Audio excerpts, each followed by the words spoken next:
Good evening. जैसे कि सबको पता है कि हम लोग जीएसटीआर 1 कर रहे थे। जीएसटीआर 1 के हमने good evening everyone. Good evening. Okay, good evening. जैसे कि सबको पता है कि हम लोग जीएसटीआर 1 कर रहे थे। जीएसटीआर 1 के हमने काफी सारे जो है टैब्स हैं वो हमने डिस्कस कर ली थी और वो समझा दी थी मैंने। तो उसको हम लोग फिर से एक बार देख रहे हैं। अगस्त में आप जाएंगे, सर्च करेंगे जीएसटीआर 1, इस पे क्लिक करेंगे, प्रिपेयर ऑनलाइन पे। यहाँ पे हम देखेंगे, यहाँ पे ये सारे कॉलम जो है जो हमने भर रखे हैं ये हमने कर लिए हैं। हमने जो लास्ट कॉलम जो जहां तक किया था वो करा था क्रेडिट नोट और डेबिट नोट रजिस्टर्ड वाला। ठीक है ना? तो ये वाला क्रेडिट नोट डेबिट नोट वाला जो है मैं एक बार दोबारा बता देता हूँ। हाँ देखिए, ऐसा है कि अगर क्रेडिट नोट डेबिट नोट जब आपने बनाने हैं तो उसकी कंडीशन क्या क्या है पहले मैं वो बता देता हूँ। क्रेडिट नोट डेबिट नोट जो है वो तब बनते हैं जब आपने कोई गलती कर दी है इनवॉइस के अंदर। क्रेडिट नोट डेबिट नोट जो है वो हमने जो बनाना है उसके अंदर जो है आपको ये ध्यान में रखना है कि जो भी आप गलती करेंगे वो गलती अगर आपने करंट मंथ में करी है तो अपने करंट मंथ में उस गलती को रेक्टिफाई कर लेना है। अगर आप नेक्स्ट मंथ में करेंगे तो वो कोई प्रॉब्लम नहीं है, लेकिन आपका जो टैक्स की जो लायबिलिटी है, टैक्स की लायबिलिटी उस मंथ की जो होगी वो ज्यादा हो जाएगी अगर आपने इनवॉइस अगर ज्यादा का बनाया है तो, और अगर कम का बनाया है तो कम की हो जाएगी। मैं इसमें एग्जांपल देखिए यहाँ पे बता देता हूँ। सपोज आपने जो इनवॉइस बनाया, पहले जो इनवॉइस बनाया है वो 1 लाख रुपए का इनवॉइस बनाया। 1 लाख रुपए का इनवॉइस बनाया 18% के हिसाब से। 18% में 18,000 रुपए जो है वो आपका टैक्स लग जाएगा और आपका टोटल इनवॉइस वैल्यू जो हो जाएगी वो 1,18,000 रुपए हो जाएगी। जब भी आप जीएसटीआर 1 भरेंगे, जीएसटीआर 1 में आपका जो इफेक्ट आएगा वो क्या आएगा, आपकी जो टैक्स की लायबिलिटी निकलेगी वो निकलेगी 18,000 रुपए की। ठीक है ना? लेकिन आपको ये बात 10 दिन बाद पता चल जाती है कि नहीं, ये इनवॉइस जो था ये तो हमने गलत बना दिया है, ये इनवॉइस 1 लाख का नहीं बनना चाहिए था, ये हमें जो है 50,000 का इनवॉइस बनाना चाहिए था। तो अगर ये गलती अगर आप सेम मंथ में नहीं ठीक करेंगे तो आपको एक्चुअल में जो था वो 9,000 रुपए टैक्स भरना था। 50,000 के हिसाब से अगर हम 18% निकालें तो 9,000 रुपए टैक्स होता है। टोटल इनवॉइस वैल्यू हो जाएगी 59,000। आपको जो टैक्स भरना था वो 9,000 रुपए भरना था, लेकिन आपकी गलती तो उसकी वजह से 18,000। जो भी आप बिल बनाएंगे आपको वो जरूर चेक कर लेना है कि अगर उसकी गलती जो है आपने सेम मंथ नहीं ठीक करी है तो आपको उस मंथ जो है वो ज्यादा टैक्स भरना पड़ जाएगा। इस बिल में हमने क्या किया था, हमने 1 लाख रुपए का टैक्स, 1 लाख रुपए के बिल बना दिया था, लेकिन बनना था 50,000 रुपए का टैक्सेबल वैल्यू जो थी। तो इसमें क्या होगा कि आपको जहां 9,000 रुपए टैक्स भरने थे वहां आपको भरना पड़ेगा उस मंथ 18,000 रुपए। तो क्रेडिट नोट डेबिट नोट का फायदा ये होता है कि अगर आपने किसी मंथ में गलती कर रखी है तो अगर आप उसको उसी मंथ सही कर लेते हैं, उसको रेक्टिफाई कर लेते हैं, तब आपकी जो टैक्स की लायबिलिटी है वो भी कम हो जाएगी। टैक्स की लायबिलिटी आपकी जो पहले ज्यादा बन रही थी वो भी कम हो जाएगी। इसमें कंडीशन क्या क्या है कि आपने जो भी बिल बनाया है अगर उसका ई वे बिल बना हुआ है तो उस केस में आपको क्रेडिट नोट बनाना ही पड़ेगा। अगर आपकी ई इनवॉइसिंग हो रही है तब भी आपको क्रेडिट नोट बनाना ही पड़ेगा। लेकिन अगर आपकी ई इनवॉइसिंग नहीं हो रही है अगर, तब आप उसको चाहे तो इसको रेक्टिफाई कर सकते हैं मैनुअली और बिल की कॉपी जो है दोबारा उस पार्टी को भेज सकते हैं। लेकिन अगर वो पार्टी एक्सेप्ट नहीं करती है उस बिल को तब उस केस में भी आपको क्रेडिट नोट ही उसको देना होगा। तो क्रेडिट नोट बनाने का सबसे बड़ा फायदा यही है कि अगर आप सेम मंथ बना देंगे तो आपकी जो ज्यादा लायबिलिटी बनने जा रही थी वो लायबिलिटी आपकी कम हो जाएगी। ठीक है ना? तो वो लायबिलिटी कम करने के लिए आपको क्या करना होगा, पहले एक क्रेडिट नोट बनाना होगा। क्रेडिट नोट का जो नंबर है वो आप डाल देंगे उसमें। यहाँ पे अगर आप देखिए कि जो भी हमारी एक्सेस अमाउंट आ रही थी वो थी 50,000 रुपए की, तो 50,000 के अकॉर्डिंग एक्सेस अमाउंट जो होगी वो 9,000 रुपए टैक्स में हो गई और 59,000 जो है वो टोटल इनवॉइस वैल्यू में होगी। तो हम क्या करेंगे, क्रेडिट नोट में जाएंगे। क्रेडिट नोट में हम यहाँ पे जाएंगे, क्रेडिट नोट में जाके यहाँ पे इस पे क्लिक करेंगे ऐड रिकॉर्ड में। यहाँ पे पार्टी का हम नाम डाल देंगे, पार्टी का जीएसटी नंबर डाल देंगे तो पार्टी का नाम ऑटोमेटिकली आ जाएगा। क्रेडिट नोट नंबर जो भी आपने बनाया होगा वो आप यहाँ पे लिख देंगे। ये जरूरी नहीं है कि आपका इनवॉइस वैल्यू के साथ मैच करे। क्रेडिट नोट डेबिट नोट की डेट डाल देंगे, अगर सेम मंथ की है तो ज्यादा बेटर हो जाएगा। उसके बाद नोट टाइप में आपने क्रेडिट सिलेक्ट कर लेना है, यहाँ पे डेबिट नहीं सिलेक्ट करना है। फिर नोट की जो वैल्यू है, जो क्रेडिट नोट की वैल्यू बनाई थी आपने, वो यहाँ पे डाल देंगे टोटल इनवॉइस वैल्यू। और ये 18% का डिफरेंस था तो 50,000 टैक्सेबल वैल्यू में आ जाएगा और बाकी का जो है 4,500 और 4,500 जो है वो सीजीएसटी और एचजीएसटी के अंदर आ जाएगा। तो ये आपका जो है वो क्रेडिट नोट बन जाएगा आपका, ठीक है ना, जो इसके अंदर रिकॉर्ड में ऐड हो जाएगा। ये आपका था सेम स्टेट का, और अगर अदर स्टेट का होगा तो उसमें सीजीएसटी और एचजीएसटी नहीं आएगा, उसमें आईजीएसटी आ जाएगा। अगर आपकी टैक्सेबल वैल्यू 1,000 रुपए है और 1180 रुपए का आपने जो बनाया है टोटल इनवॉइस वैल्यू, तो 180 रुपए आपका टैक्स हो गया उसके अंदर, तो वो जो है आपका आईजीएसटी के अंदर आ जाएगा। तो इसमें क्या होता है, इसमें सबसे बड़ा फायदा ये है क्रेडिट नोट बनाने में कि अगर सेम मंथ में गलती हो रही है और अगर सेम मंथ में क्रेडिट नोट बना देते हैं तो आपकी टैक्स की वैल्यू जो है वो कम हो जाती है। मैं यहाँ पे दिखा देता हूँ जनरेट समरी करके। जनरेट समरी हम करेंगे। ओके, ये अभी एरर दे रहा है। ओके, ये रेडी हो गया। जनरेट समरी हम जब करेंगे तो प्रोसीड टू फाइल समरी में अगर आप जब जाएंगे तो आपकी टोटल टैक्स की वैल्यू जो है वो आप लास्ट में यहाँ देख सकते हैं। यहाँ पे जो आ रही है वो 14,000 आईजीएसटी की आ रही है और -1685 सीजीएसटी और एचजीएसटी की आ रही है। तो ये जो इफेक्ट है वो कैसे आया है, अगर आप क्रेडिट नोट डेबिट नोट वाला कॉलम देखेंगे यहाँ पे जो आपने रजिस्टर्ड में डाला था, तो वो क्या करता है, आपकी टैक्सेबल वैल्यू तो कम करता ही है, प्लस टैक्स की वैल्यू भी उसको कम कर देता है आपकी। तो आपका अगर सेम मंथ में अगर क्रेडिट नोट बनाएंगे और सेम मंथ में उसको रिकॉर्ड कर देंगे तो आपकी टैक्स की वैल्यू भी कम हो जाएगी। ठीक है, ये था फर्स्ट केस। सेकंड केस ये कि अगर आपका जो है क्रेडिट नोट नेक्स्ट मंथ बनता है तब आपकी जो नेक्स्ट मंथ की जो वैल्यू है टैक्स की वो कम होगी, करंट मंथ की जो टैक्स की वैल्यू है वो कम नहीं होगी। यानी कि जुलाई में तो आपको 18,000 ही भरना पड़ेगा, जुलाई में तो आपको 18,000 ही भरना पड़ेगा। लेकिन अगस्त में अगर आप कोई इनवॉइस नहीं बनाते हैं, कोई भी बिल नहीं बनाते हैं, तो यहाँ पे आपको 9,000 रुपए जो है क्रेडिट नोट के अगेंस्ट जो भी आप क्रेडिट नोट बनाएंगे वो आपको जो है इनपुट क्रेडिट मिल जाएगा उसका, या फिर अगर आपकी लायबिलिटी बन रही है उस अगस्त के महीने में तो वो कम हो जाएगी। अगर आपने कोई बिल नहीं बनाया है तो ये 9,000 रुपए जो है उसका आपको इनपुट क्रेडिट मिल जाएगा। तो इसमें देखिए नुकसान यही है कि आपने जो पहले 18,000 रुपए जो भरे हैं वो 18,000 अगर आपने गलती से भर दिए तो आप सोचे कि हमें नहीं वो वापस मिल जाए, तो वो वापस नहीं मिल पाएंगे, वो हमेशा आपके नेक्स्ट मंथ में भी एडजस्ट ही होंगे या फिर आपको इनपुट क्रेडिट मिल जाएगा उसका। तो क्रेडिट नोट डेबिट नोट इसलिए फायदेमंद है कि अगर आप सेम मंथ में बना रहे हो तो ज्यादा बेटर है। नेक्स्ट मंथ में जो होगा वो सिर्फ आपको एडजस्टमेंट की जो है फिगर्स वो दे सकता है, वो आपको पैसे रिटर्न नहीं करेगा। ठीक है, क्रेडिट नोट था ये। अब मैं बता देता हूँ डेबिट नोट क्या होता है। देखिए, ये क्रेडिट नोट जो होता है उसका मतलब ये होता है कि कहीं आपने कोई शॉर्ट वैल्यू करी है, यानी कि अगर आपने जो बिल है वो ज्यादा का बना दिया है लेकिन जो एक्चुअल बिल था वो शॉर्ट वैल्यू का था, तो वहां पे जो है वो क्रेडिट नोट बनते हैं। लेकिन डेबिट नोट क्या होते हैं मैं वो आपको बता देता हूँ। डेबिट नोट में होता है कि यहाँ पे अगर इसको हम रिवर्स कर देते हैं,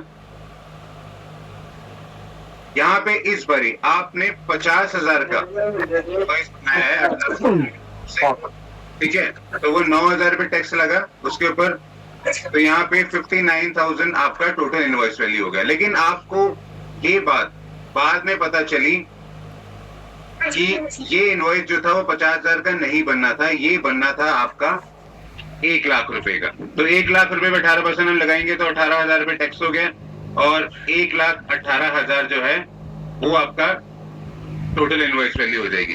तो इस केस में क्या होगा, इस केस में आपने फर्स्ट मंथ 9,000 रुपए ही टैक्स भरा है, ठीक है ना, लेकिन आपको जो भरना था वो 18,000 भरना था, तो आपने फर्स्ट मंथ जो करा है वो आपने 9,000 रुपए ही टैक्स भरा है, ठीक है ना। तो इसमें इसका मतलब ये है कि जो 9,000 टैक्स आपने कम भरा है तो नेक्स्ट मंथ में भी जब आप पे कर रहे हो तो उसके ऊपर आपको शायद इंटरेस्ट भी देना पड़े उसके ऊपर, ठीक है ना। तो अगर आप सोच रहे हैं कि हम लोग इनवॉइस की वैल्यू को कम करके डाल देंगे जीएसटीआर 1 में और बुक्स को हम लोग बिल्कुल एक्यूरेट रखेंगे, तो बुक्स के साथ अगर वो मैच नहीं होगी तो जब भी आप उसकी एडजस्टमेंट डालेंगे तो आपको शायद उस वैल्यू के ऊपर इंटरेस्ट भी देना पड़ सकता है, ठीक है। तो इस केस में क्या होता है कि 10 अगस्त को आपको पता चला कि आपसे गलती हो गई है, तो आप इस इनवॉइस को जो राइट इनवॉइस था इसका डिफरेंस निकालेंगे तो वो हो जाएगा आपका 50,000। मैं यही कह रहा हूँ कि अगर आपने इनवॉइस जो है वो ज्यादा वैल्यू का बनाना था लेकिन कम का बना दिया है, तो इस केस में क्या होगा, आप 50,000 रुपए का जो इनवॉइस है वो एक और उसको रेज करके देंगे, इस केस में दो कंडीशंस होती हैं, या तो आप एक और इनवॉइस बना दीजिए 50,000 रुपए का किसी नेक्स्ट डेट में, ठीक है ना। ये जैसे 10 तारीख को आपको पता चला था, तो 10 तारीख को आप जो है वो डेबिट नोट एक और इनवॉइस बना दीजिए 50,000 रुपए का, और रेफरेंस नंबर आप वही डाल दीजिएगा, जिसमें क्या होगा कि आपको टैक्स की वैल्यू जो है वो सेम मंथ में ही भरनी पड़ जाएगी, अगर सेम मंथ में आपको गलती पता चल गई है तो।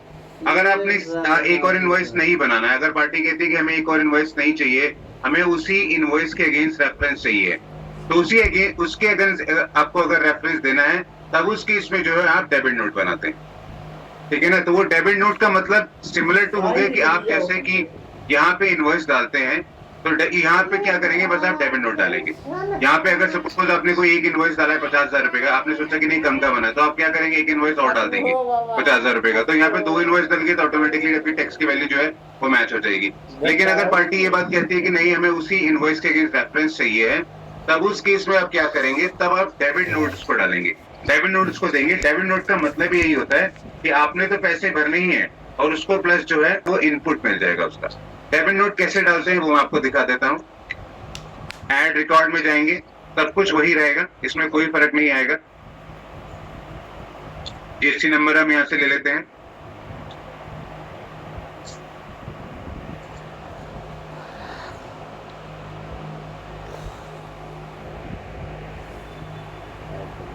चल जाएगा। जीएसटी नंबर डालेंगे तो ऑटोमेटिकली नाम उठा लेगा। Credit note debit note number जो है, इस बार ये हम डेबिट नोट बना रहे हैं, तो डेबिट नोट वाला नंबर हम लेंगे। तो ये हमने 2 ले लिया है। ये हमने जो डेट डाल रहे हैं, हम ये डाल रहे हैं सपोज 15 तारीख की, ठीक है। यहाँ पे नोट टाइप में इस बारी जो है वो आप डेबिट सिलेक्ट करेंगे, क्रेडिट नहीं सिलेक्ट करेंगे। डेबिट क्यों सिलेक्ट करेंगे, क्योंकि आपने इनवॉइस जो था वो कम का बनाया था, ठीक है ना। वो कम का इनवॉइस बनाया था, तो इसलिए आपकी टैक्स की लायबिलिटी कम बन रही थी, लेकिन एक्चुअली में जो आपकी टैक्स की लायबिलिटी थी वो ज्यादा थी। तो अगर आप डेबिट नोट बना देंगे तो उसमें आपकी टैक्स की लायबिलिटी जो है वो बराबर हो जाएगी फिर, ठीक है। नोट वैल्यू जो है वो यहाँ पे हम लोग वही 50,000 वाले एग्जांपल ले लेते हैं, तो यहाँ पे 59,000 का ही आ जाएगा note value, taxable value plus tax, ठीक है। सेम स्टेट हो गया, हरियाणा का है, तो यहाँ पे सीजीएसटी एचएसटी ओपन हो जाएगा। 18% के अंदर था, तो यहाँ पे हम 50,000 डाल देंगे। 50,000 से डालने के बाद ये ऑटोमेटिकली टैक्स कैलकुलेट हो जाएगा, और ये हम कर देंगे सेव, ठीक है ना। अगर वो कह रहा है कि debit note number 2 already exist, तो आप दूसरा नंबर डाल सकते हैं, आप 3 नंबर डाल दीजिएगा। आपके कोई भी डेबिट नोट नंबर या इनवॉइस नंबर सेम नहीं होने चाहिए, अदरवाइज यही एरर आएगा, ठीक है। ये देखिए ये सक्सेसफुल हो गया है। अब हम बैक करके एक बार चेक करेंगे। बैक करके जो हम चेक करेंगे, इस बारी यहाँ पे इस जीएसटी नंबर में 2 इनवॉइसेस बने हुए हैं, एक क्रेडिट नोट बना हुआ है, एक डेबिट नोट बना हुआ है। क्रेडिट नोट का मतलब ही यही है कि आपने कोई इनवॉइस गलत बनाया था, तो उसके एडजस्टमेंट यहाँ पे कर रहे हैं आप। और डेबिट नोट का मतलब होता है कि आपने कोई इनवॉइस गलत बनाया था कम वैल्यू से, मतलब, ठीक है ना, वो आपने कम वैल्यू से बना दिया था, लेकिन ज्यादा वैल्यू से बनाना है, तो इसलिए जो है आपका ये जो अमाउंट है वो डेबिट नोट में आ रही है, ये आपका टैक्स बढ़ा रहा है। ये अगर आपको चेक करना है तो आप क्या कर सकते हैं, बैक करेंगे, जनरेट समरी में जाएंगे, प्रोसीड टू फाइल करेंगे,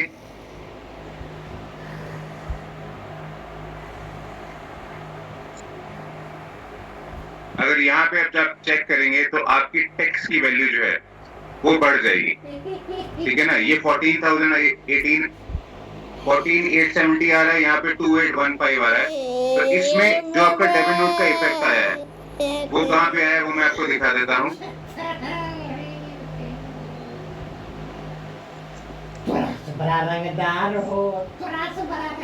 ओके, यहाँ पे देखिए आप credit note debit note registered वाले जो हैं उसके अंदर यहाँ पे 3 इनवॉइसेस आ रहे हैं, देखिए।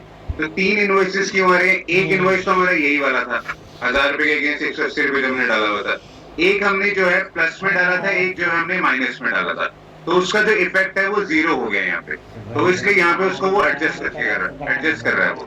मैं एक बार क्रेडिट नोट डिलीट ही कर देता हूँ, जिससे वो ज्यादा क्लियर हो जाएगा। सर यहाँ पर राइट की पे क्लिक करेंगे ना तो डिटेल में खुल जाता है वो। ओके, ये भी चेक कर लेते हैं। नीचे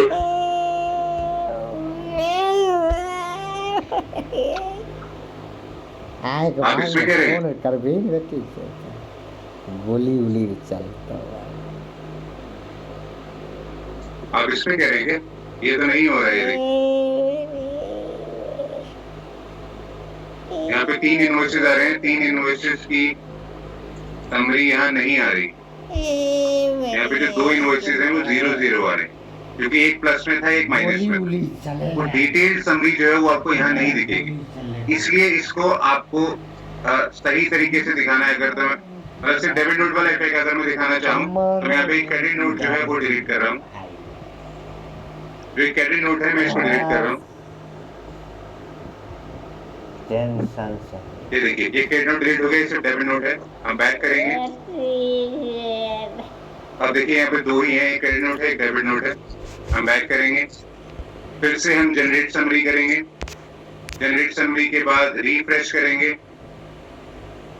स्टार्टिंग में एरर देगा ये, क्योंकि भी रिटर्न फाइनल नहीं हुई है, तो ये रेडी टू फाइल हो गया। प्रोसीड टू फाइल समरी में जब जाएंगे तो यहाँ पे आपका क्रेडिट नोट डेबिट नोट का जो इफेक्ट है वो देखिए अब आपको ये देखने लग जाए।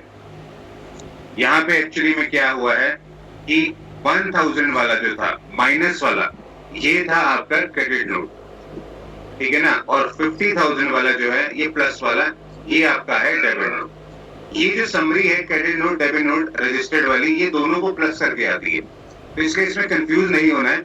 यहाँ पे 2 इनवॉइसेस हमने डाले हैं, एक क्रेडिट नोट डाला है, एक डेबिट नोट डाला है। क्रेडिट नोट जो हमने डाला था वो 1000 वाला डाला था, डेबिट नोट जो बनाया वो 50,000 वाला डाला है। तो इसलिए जो है ये वैल्यू जो है, समरी जो है वो इस तरह नजर आ रही है। अगर आप नीचे टैक्सेबल वैल्यू चेक करेंगे तो वो भी देखिए आप यहाँ पे बढ़ जाएगी, ठीक है। इसमें देखिए क्रेडिट नोट डेबिट नोट में इसमें एक चीज जो आपने ध्यान में रखनी है कि डेबिट नोट जब आप कम का बनाते हैं, डेबिट नोट जो है अगर आप बेसिकली आपको इनवॉइस अगर कम का बनाते हैं तो डेबिट नोट आप उसको बना देते हैं उस अमाउंट को एडजस्ट करने के लिए सेम मंथ में, ठीक है ना। लेकिन अगर आपको ये गलती नेक्स्ट मंथ में पता चलती है, अगर आपको ये गलती नेक्स्ट मंथ में पता चलती है, इस बारी आपको अगस्त में नहीं पता चल रही है, इस बारी आपको सितंबर में पता चलेगी सपोज, तो इस केस में क्या होगा, इस केस में आपने अगस्त में तो चलो 9,000 रुपए भर ही दिए, सितंबर में आप जो है डेबिट नोट एक इश्यू करेंगे पिछले मंथ वाला, ठीक है ना, तो वो 9,000 रुपए की लायबिलिटी आपकी क्रिएट और हो जाएगी, तो आपका वो टोटल इनवॉइस की वैल्यू जो है वो तो चलो ऑलमोस्ट मैच हो गई है। लेकिन जीएसटी डिपार्टमेंट का जो रूल है वो ये कहते हैं कि आपकी अगर लायबिलिटी आपने किसी मंथ कम दिखाई है तो उसके ऊपर आपको इंटरेस्ट भी देना होगा, यानी कि 18% पर एनम का, पर ईयर कह लो आप चाहे, तो यानी कि ऑलमोस्ट 1.5% हो जाएगा 9,000 रुपए का। आपको वो इंटरेस्ट जो है वो भी आपको उसमें जमा करवाना होगा। फिर अगर आप वो उसमें उस वक्त नहीं जमा करवाएंगे नेक्स्ट मंथ में, जब आप 9,000 रुपए भर रहे होंगे, तो जीएसटी का जब भी ऑडिट होगा या जब भी आपकी कोई डिमांड निकलेगी, कुछ निकलेगी, तो वो ये लायबिलिटी ऑटोमेटिकली कैलकुलेट करके आपको दे देंगे। ये जो चीजें होती हैं ये आपको ध्यान में रखनी है। अगर आपका रिटर्न लेट है अगर, तो उसमें तो चलो इंटरेस्ट ऑटोमेटिकली कैलकुलेट हो जाएगा, लेकिन अगर आप रिटर्न भर देते हैं, गलत रिटर्न भर देते हैं, और गलत रिटर्न में आपको ये फाइंड आउट होता है कि आपने रिटर्न जो है वो कम अमाउंट से भरी है, वो भरनी थी ज्यादा अमाउंट से, तो उस केस में क्या होगा, उस केस में इंटरेस्ट ऑटोमेटिकली कैलकुलेट नहीं होता है, उस केस में आपको खुद वो इंटरेस्ट जो है वो जमा करवाना पड़ेगा चालान के थ्रू, ठीक है। तो ये आपको ध्यान में रखना है क्रेडिट नोट और डेबिट नोट दोनों के अंदर। सेम मंथ में अगर आप गलती ट्रैक कर लेंगे तो ज्यादा बेटर है, नेक्स्ट मंथ में करेंगे तो उसके लिए थोड़ी सी जो है आपकी पॉसिबिलिटीज जो है वो ज्यादा हो जाएंगी ऑडिट वाली, ठीक है ना। अगर ज्यादा टैक्स जमा करवाया तो रिफंड तो आपको मिलेगा नहीं, और अगर कम टैक्स जमा करवाया आपको इंटरेस्ट देना पड़ेगा। सर ये इंटरेस्ट का रेट कैसे पता, मतलब जितने परसेंट का टैक्स लायबिलिटी होगा उतना लगता है कि 1.5% फिक्स? नहीं, जितने परसेंट की लायबिलिटी होती है टैक्स की, उतने परसेंट का इंटरेस्ट लगेगा, उतने परसेंट का ही इंटरेस्ट लगेगा उसको। ओके। 9,000 रुपए आपने कम जमा करवाया था ना, तो 9,000 रुपए के ऊपर आप ले लीजिए कि अगर आपने 1 मंथ लेट जमा करवाया है तो 9,000 रुपए हम 18% निकालेंगे पहले, ये हो गया 1,620 रुपए। ये है पूरे साल का इंटरेस्ट, ठीक है ना। लेकिन आपने जो जितनी देर जमा करवाया है वो कितनी देर जमा करवाना है, वो आपने सिर्फ 1 महीने लेट जमा करवाया है। तो यानी कि 1620 जो है, हाँ 1620 जो है वो 12 मंथ का है, तो हम इसको करेंगे 12 से डिवाइड, तो यानी कि 135 रुपीज जो है वो आपको इंटरेस्ट जो है वो आपको जमा करवाना पड़ेगा, ठीक है। इसके बाद आप आते हैं credit note debit notes unregistered वालों में। देखिए मैंने आपको पहले बताया था कि 90% केसेस में जो है क्रेडिट नोट जो बनते हैं वो रजिस्टर्ड पार्टीज के अगेंस्ट बनते हैं, अनरजिस्टर्ड पार्टीज के अगेंस्ट नहीं बनते हैं। यानी कि B2C के अगेंस्ट आपने कोई भी गलती कर रखी है तो उसके अगेंस्ट नहीं बनेंगे। लेकिन अगर क्वेश्चन है, 1 मिनट मैं इसके खत्म करके बताता हूँ। हाँ।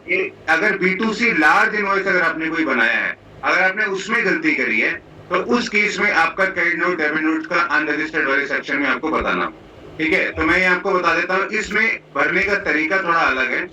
उसमें तो आपको GST नंबर चाहिए होता था, सब कुछ चाहिए होता था, इसके अंदर वो चीजें नहीं होंगी। इसके अंदर सिर्फ जो पहली कैटेगरी आपकी आएगी वो आएगी B2CL। हाँ कि आपका लार्ज इनवॉइस में गलती हुई थी B2CL के आउटसाइड द स्टेट वाले में, ठीक है ना। जो भी क्रेडिट नोट बनाया है आपने या डेबिट नोट बनाया तो वो नंबर आप यहाँ पे डाल देंगे। हम 4 ले लेते हैं क्रेडिट नोट वाला, कि सपोज हमने कम का इनवॉइस बना दिया था।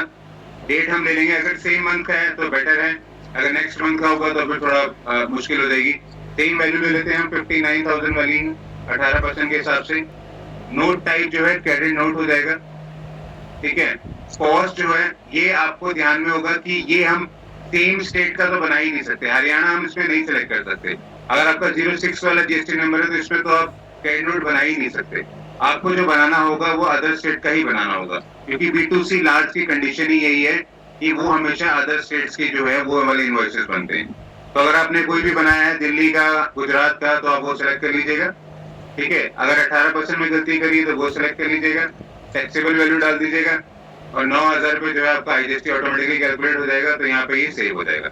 इस केस में क्या है कि आप सिर्फ उस अपनी गलती को रेक्टिफाई कर रहे हैं, पार्टी को उससे कोई लेना देना नहीं, ठीक है ना। इसमें अगर आप चेक करें इसके अंदर पार्टी का कोई GST नंबर नहीं है, इसमें सिर्फ आप अपनी गलती को रेक्टिफाई कर रहे हैं, ठीक है ना। तो B2C लार्ज की एक खासियत ये भी है कि अगर आपने इनवॉइस जनरेट कर लिया है लेकिन ई-वे बिल नहीं बनाया, ठीक है ना, तब तो आप उसको सेम मंथ में एडिट कर लीजिए। लेकिन B2C लार्ज में आपको पता है कि 1 लाख रुपए का इनवॉइस बनता है तो ई-वे बिल की कंडीशन तो ऑटोमेटिकली आती ही आती है, तो उसमें आप ऐसा कोई चेंजेस नहीं कर सकते, ठीक है। तो इसलिए आपको क्रेडिट नोट तो बनाना ही पड़ेगा अगर आप B2C लार्ज के अंदर कोई गलती कर देते हैं। तो ये आपको ध्यान में रखना है कि जब भी आप इनवॉइस बनाएंगे B2C लार्ज का, तो सेम मंथ में अगर गलती पकड़ लेते हैं तो सेम मंथ में आपका टैक्स की रेक्टिफिकेशन जो है वो हो जाएगी, अदरवाइज नेक्स्ट मंथ में कॉम्प्लिकेशन आ सकती है, ठीक है। ये था क्रेडिट नोट और डेबिट नोट। यहाँ तक अगर किसी को क्वेश्चन है तो पूछ सकता है।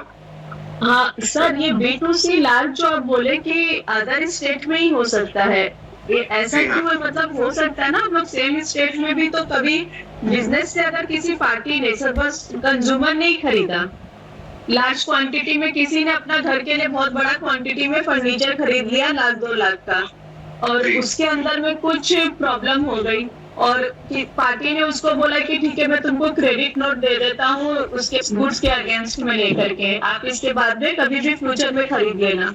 तो उस केस में भी तो कुछ करना, कैसे करेंगे उसमें? हाँ, तो उस केस में क्रेडिट नोट जो अगर पार्टी दे रही है उसको, तो वो क्रेडिट नोट यहाँ पे रिकॉर्ड नहीं होंगे, वो सेम स्टेट वालों के लिए। यहाँ पे जो गलती की रेक्टिफिकेशन है वो आप सीधा B2C के अंदर जाके एडिट कर दोगे। B2C सेम स्टेट में अगर आपने 2 लाख रुपए का बिल बनाया है, अगर आप वहां पे गलती कर देते हो तो वहां पे गलती अगर सेम मंथ में अगर आपको पकड़ में आ जाती है तो आप उस वैल्यू को सिर्फ चेंज कर दीजिए उतनी अमाउंट से। नहीं, गलती नहीं हुआ है, जैसे कि कस्टमर ने मटेरियल रिटर्न कर दिया मुझे, हाँ तो वो आपका इनवॉइस कैंसिल हो जाएगा ना फिर वो तो। नहीं, तो मैंने उसको पार्शियली कैंसिल किया, मैं उसको वापस पैसा नहीं देना चाहती हूँ, मैं उसको क्रेडिट नोट दे रही कि भाई तुम अगले नेक्स्ट 3 महीने के अंदर आकर के कुछ भी खरीद लेना। वो क्रेडिट नोट नहीं होता, वो जस्ट एक आपने वाउचर दे दिया उसको, वो क्रेडिट नोट नहीं कहोगे आप उसको। GST की लैंग्वेज में उसको आप क्रेडिट नोट नहीं कहोगे, वो आपने जस्ट एक वाउचर दे दिया उसको या एक लिमिट दे दी है उसको कि आप हमारी दुकान से कभी भी आके इतनी अमाउंट का जो सामान है वो खरीद सकते हैं आके, ठीक है ना। तो उसके ऊपर फिर जो जीएसटी लगा उसका फिर कैसे अमेंडमेंट होगा? उसका जीएसटी लगेगा ही नहीं ना, वो जीएसटी जो है कोई आपका नहीं जो है। सामान जब दोबारा बिकेगा तभी तो आप उसको जिस पे जीएसटी लगाओगे ना, तब तक तो आप अपना वो वाला बिल कैंसिल ही कर दोगे ना। सपोज आपने 1 लाख रुपए किसी को माल बेचा, उसको नहीं पसंद आया, हाँ। सेम स्टेट में, उसने आपको वो वापस कर दिया, उसने ठीक है ना? पार्शियल वापस किया है। चलो पार्शियल वापस किया तो आप भी तो अपना इनवॉइस एडिट करोगे ही ना। सपोज उसने 25,000 का वापस कर दिया, उसने ठीक है? 25,000 का माल मुझे नेक्स्ट मंथ में वापस किया। मैं यहाँ पे अच्छा बता देता हूँ, रिलेशन है कस्टमर के साथ। मैं यहाँ पे बता देता हूँ, ये सेम स्टेट का है, मैं लॉगिन करना सिखा। ठीक है। 1 लाख रुपए का आपने सामान बेचा 18% के हिसाब से, हाँ। ठीक है। 18,000 रुपए आपका टैक्स बन गया इसके ऊपर, जो पार्टी ने आपको दे भी दिया होगा, 1,18,000 रुपए, ठीक है। हाँ। लेकिन आप पार्टी ने क्या कहा कि हमें ये सामान नहीं पसंद आया, हम पार्शली इसको रिटर्न कर रहे हैं, तो यानी कि 25,000 का सामान उसने रिटर्न कर दिया, हाँ। तो 18% जो उस पर टैक्स बनेगा वो कितना बनेगा? हाँ। 25,000 के ऊपर हम 18% अगर निकालें तो ये बनेगा 4,500, ठीक है ना। 4,500 बनेगा ना इसके ऊपर। हाँ। तो आपने जो टैक्स भरना है सेम मंथ में, अगर आपको सेम मंथ की बात पता चल जाती है, तो आपने जो टैक्स भरना है वो भरना है 18,000 माइनस 4,500, यानी कि 13,500 रुपए। हाँ, ये तो सेम मंथ का हो गया। अगर मुझे हाँ। ये नेक्स्ट मंथ में पता चले तो नेक्स्ट मंथ में भर दिया जीएसटी। हाँ, तो उसके बाद नेक्स्ट मंथ में अमेंडमेंट ही हो सकती है। फिर नेक्स्ट मंथ में B2C के लिए अमेंडमेंट ही हो सकती है, क्रेडिट नोट डेबिट नोट नहीं बनेगी। हाँ, तो वो कैसे करेंगे? जैसे कि हाँ, मैं इसमें- वही बता रहा हूँ, ये अमेंडमेंट वाला जो सेक्शन है ये काफी लंबा है, ये सब होने के बाद मैं बताऊंगा। ये अमेंडमेंट वाले सेक्शंस इसीलिए यूज होते हैं जहां पे वो कंडीशंस Okay. लगती ही नहीं है, ठीक है ना। जहां पे आप कोई ऐसी गलती कर देते हो कि जो रेक्टिफाई हो ही नहीं सकती है, तब आप उस केस में अमेंडमेंट यूज करते हो फिर, ठीक है ना, कि हमसे ये गलती हुई है, या फिर कभी कभी ऐसा होता है कि वो एक्चुअली में गलती नहीं होती। कभी आपने कहा कि हमने सिर्फ इनवॉइस नंबर गलत डाल दिया है, बाकी सब कुछ तो ठीक है, टैक्स तो उतना ही बना था उस महीने के अंदर, तो उस केस में आप सिर्फ इनवॉइस नंबर अगर चेंज करना है या पार्टी का नाम चेंज करना है, तो वो जो चीजें अच्छा। होती है वो अमेंडमेंट में जाके यूज होती है। ये मैं अभी आगे बताऊंगा। यहाँ तक अगर किसी को क्वेश्चन है पूछ सकता है, क्रेडिट नोट डेबिट नोट तक। सर हाँ जी, जैसे कि अभी जो रिटर्न फाइल करते हैं तो ज्यादातर डिटेल हम रजिस्टर्ड पार्टी की ही देते हैं। जी, अनरजिस्टर्ड पार्टी का जो आपने 9B पे भरा हुआ है, 9B तो सर एनुअल रिटर्न होगी, वहां तक कहाँ पहुंच गया? नहीं, आपने जो क्रेडिट नोट अनरजिस्टर्ड पार्टी डाला हुआ ना 9B में, अच्छा ये वाला, हाँ, ये तो हालांकि डालते नहीं है, क्यों? क्योंकि जहाँ तक हम रिटर्न फाइल करते हैं तो जो टैली का डाटा बनता है R1 का, B2C की डिटेल आती है, वो क्रेडिट नोट की जो वैल्यू होती है ऑलरेडी माइनस करके हम डालते हैं ना। हाँ, वो सेम स्टेट का डालते हैं, मैं यही आपको बता रहा हूँ, वो सेम स्टेट का डालते हैं, अदर स्टेट का नहीं डालते। तो क्या हमको ये डालना जरूरी है? जी हाँ, अदर स्टेट का कोई भी इनवॉइस अगर 1 लाख रुपए से ऊपर का है और उसमें आपने गलती कर दी है, तब आपको ये वाली चीज डालनी जरूरी है। क्रेडिट नोट का अनरजिस्टर्ड पार्टी, हाँ, अनरजिस्टर्ड पार्टी, अदरवाइज डालना जरूरी नहीं है। हाँ, अदरवाइज 1 लाख से अगर कम का है अदर स्टेट का, तब डालना जरूरी नहीं है, तब आप सिर्फ इसी में डायरेक्ट रेक्टिफाई कर सकते हैं उसको।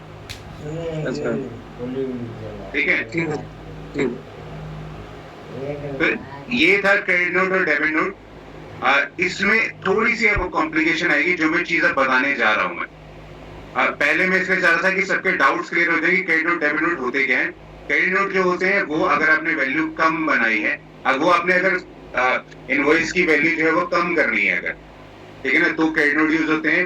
लेकिन आपने अगर इनवॉइस की वैल्यू ज्यादा करनी है तो अब उसमें डेबिट नोट यूज होते हैं। ये सेल वाला केस था, ये जो था आपका सेल वाला केस। ठीक है, ये आपके जो थे ये सेल वाले केस थे। दोनों में अगर मैं ये बात कहूं तो ये आपके जो है सेल वाले केस है। ठीक है, अब हम आते हैं कि इन केस किसी पार्टी ने आपको परचेज दी है, ठीक है ना, और परचेज में उसकी कोई गड़बड़ थी, कोई भी माल जो था वो आपको पसंद नहीं आया, जो भी है मतलब उसने आपसे झूठ बोल के दिया है, कोई भी उसमें माल में रेक्टिफिकेशन करनी है, कुछ भी करनी है, तो उस केस में क्या है कि आप आपने परचेज करा है तो आप उस पार्टी को सिर्फ यही बोल सकते हो कि प्लीज वो माल जो है वो रिटर्न कर लीजिए, या फिर वो माल रेक्टिफाई करके दे दीजिए, या फिर कुछ भी डिस्प्यूट है वो पहले सॉल्व कर दीजिए। अगर वो पार्टी उसको सॉल्व नहीं करती है, ठीक है ना, और अगर उसको ऐसा लगता है कि नहीं हम लोग ने बिल्कुल सही दिया है माल, ये पार्टी हमसे मतलब कुछ डिस्प्यूट करना चाह रही है, कुछ करना चाह रही है, तो इस केस में क्या होता है, आप उस पार्टी के अगेंस्ट, उस परचेज बिल के अगेंस्ट जो है एक डेबिट नोट बना के अपनी GSTR 1 के अंदर डाल सकते हैं। ठीक है, मैं दोबारा बता देता हूँ। सपोज आपने किसी से 1 लाख रुपए का माल खरीदा, ठीक है ना, 18% पे 18,000 रुपए टैक्स हो गया उस पे, 1,18,000 रुपए टोटल इनवॉइस वैल्यू होगी। ये आपने खरीदा है इस बारी, ये बेचा नहीं है, ये आपने सेल नहीं करा, ये आपने खरीदा है।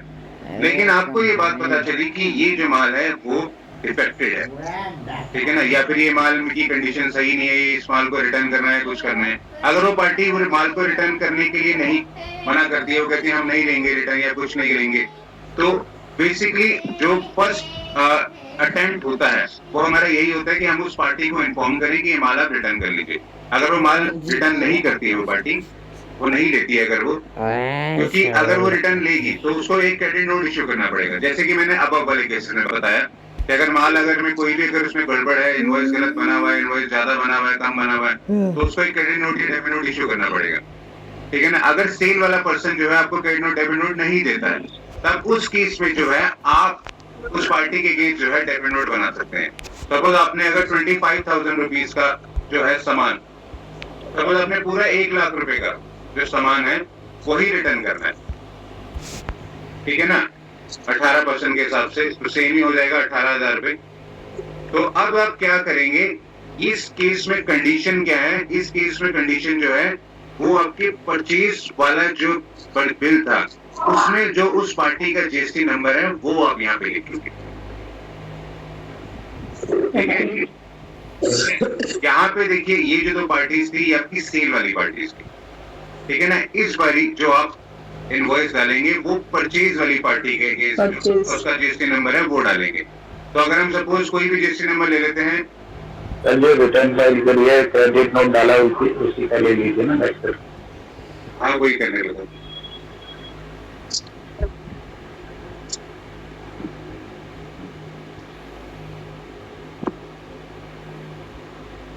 सेम का तो हम क्रेडिट नोट बना भी नहीं सकते ना। आप ये समझिएगा कि जो ये डेबिट नोट है वो परचेज के अगेंस्ट बना है, आप इसको मत देखिएगा। सपोज ये वाला जो था आपने किसी से परचेज करी और वो पार्टी माल वापस नहीं ले रही है, तब आप उस केस में सीधा उसका जो इनपुट है, उसकी जो टैक्स की लायबिलिटी है वो उसको काम कर सकते हैं, उसको डेबिट नोट देके आप ऐड रिकॉर्ड में जाएंगे, यहाँ पे उस पार्टी के अगेंस्ट डाल देंगे,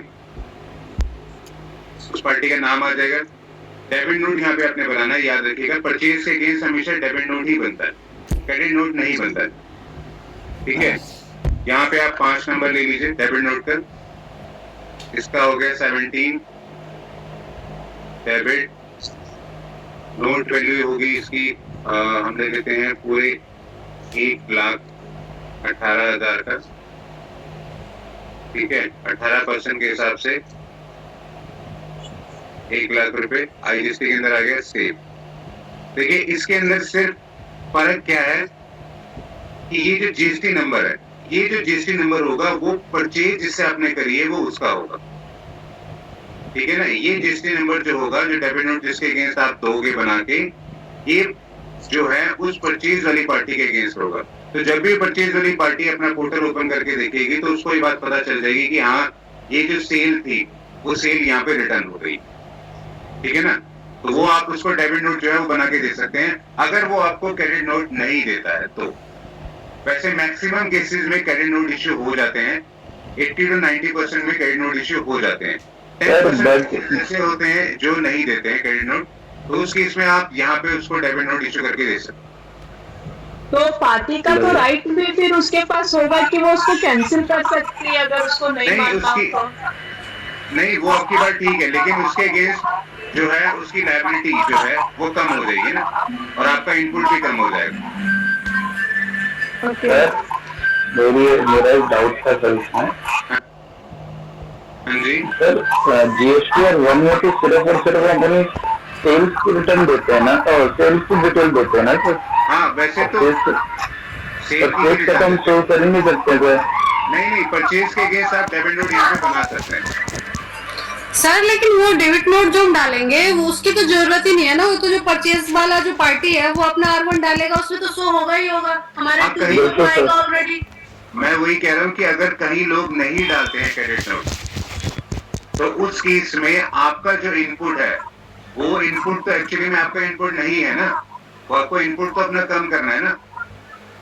किसी ने आपके अगेंस्ट परचेज डाल दिया 1 लाख रुपए की, 18,000 का आपको इनपुट शो हो जाएगा जीएसटी के अंदर, आपको इनपुट शो हो जाएगा ना, लेकिन एक्चुअली में इनपुट आपका है ही नहीं है वो। तो उस केस में आप क्या करोगे? उस केस में तो आप उस इनपुट को रिवर्स करोगे ना जी, ठीक है ना। और रिवर्स करने का सही पैटर्न यही है कि अगर आप डेबिट नोट दे दोगे तो अगर कोई माल में कोई डिस्क्रिपेंसी है या माल उसने जो बेचा था उसमें कोई डिस्प्यूट है तो वो आपका सॉल्व हो जाएगा। तो ये हम उस केस में करेंगे कि सामने वाली पार्टी जब हमारे लिए क्रेडिट नोट रेज नहीं करेगी।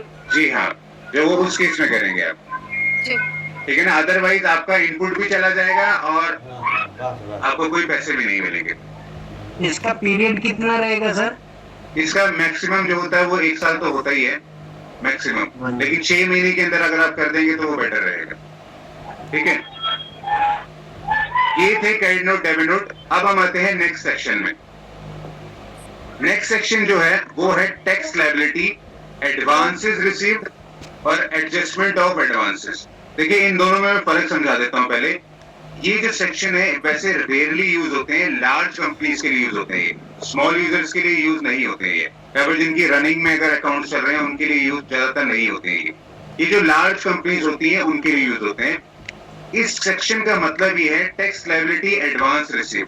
कभी कभी क्या होता है कि हमने किसी को 1 करोड़ रुपए दिए एडवांस के, ठीक है ना, कि हम उसको देते हैं 1 करोड़ रुपए जो है उसको अप्रैल में दे देते हैं कि हाँ आप ये वाला जो पैसा है, या मार्च में दे देते हैं सपोज कि हम मार्च में उसको पैसे देते हैं 1 करोड़ रुपए कि आप ये वाला जो पैसा है अपने माल बनाने के लिए रख लीजिए और मार्च के एंड तक हमें जो है वो माल बना के दे दीजिए, ठीक है ना। आपने 1 करोड़ रुपए उसको एडवांस दे दिया, तो 1 करोड़ रुपए अगर आप एडवांस दे रहे हैं तो उसके ऊपर 18% के हिसाब से भी अगर आप टैक्स कैलकुलेट करें, अगर वो बिलिंग करेगा तो 18% यानी कि 18 लाख रुपए हो गया, ठीक है ना। 18 लाख रुपए का टैक्स हो गया ना उसके ऊपर।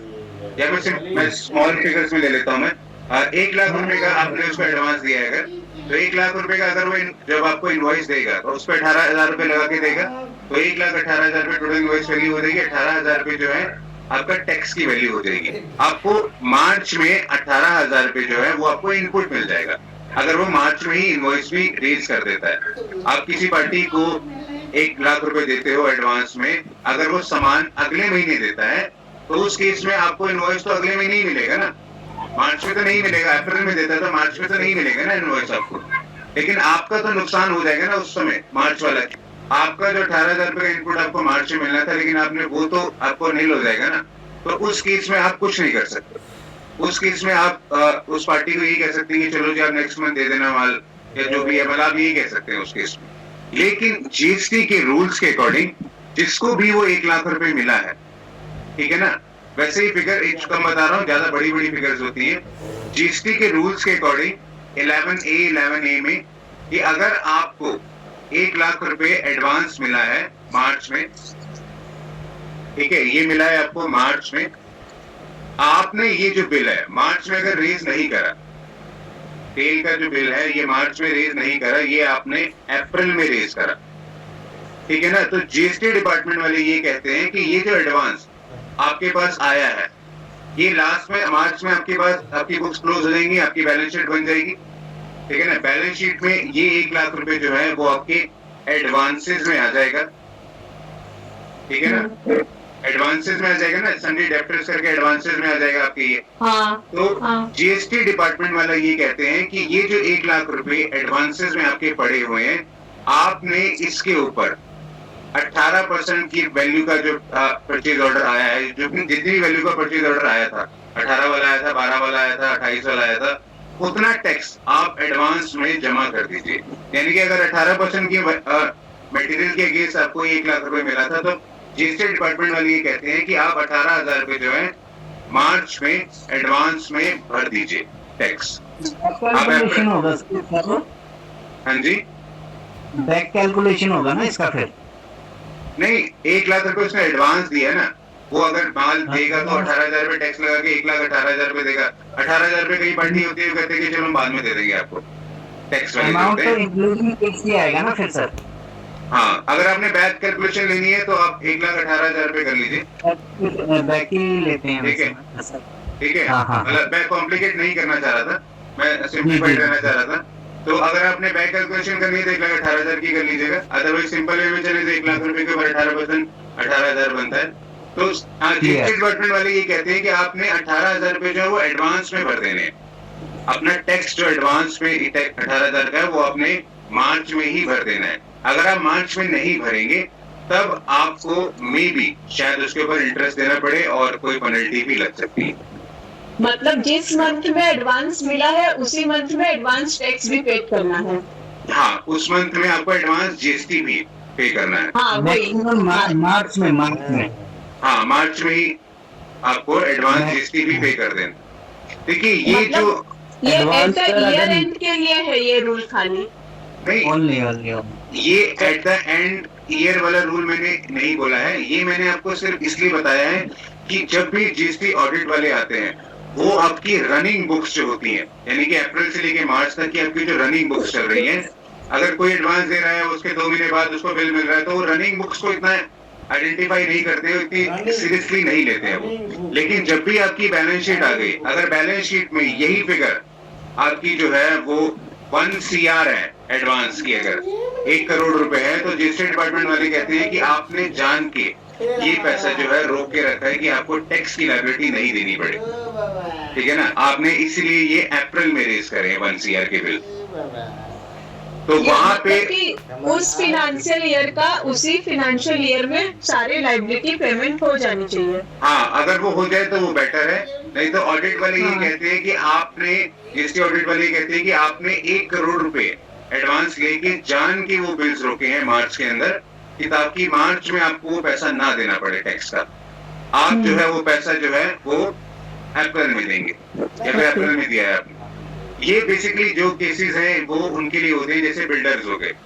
बिल्डर्स क्या करते हैं कि वो कहते हैं कि हम लोग एक फ्लैट्स बना रहे हैं, अभी कोई भी हम लोग बिल्डिंग बना रहे हैं जैसे, तो अगर कोई फ्लैट अगर 50 लाख का है, कोई 1 करोड़ का है, कोई 2 करोड़ का है, तो बिल्डर्स कहते हैं कि हम लोग ये फ्लैट बना रहे हैं, ये आपको 1 साल में आपको कंप्लीट मिल जाएगा, ठीक है ना। तो कुछ पार्टीज जो होती है वो क्या करती है कि इंस्टॉलमेंट में पैसा देती है, हर महीने कुछ इंस्टॉलमेंट देने लग जाएंगे, कुछ लोन्स के ऊपर रिकॉर्डिंग चल रहे होते हैं, कुछ जो होती है full and final payment discount के लिए पहले ही उस बिल्डर को पेमेंट कर देती है, ठीक है ना, कि चलो आप ये 1 करोड़ का फ्लैट है, आप अप्रैल में ही रख लो 1 करोड़ रुपए, हम लोग भी कहाँ धक्के खाते फिरेंगे, आप रख लीजिए, ठीक है।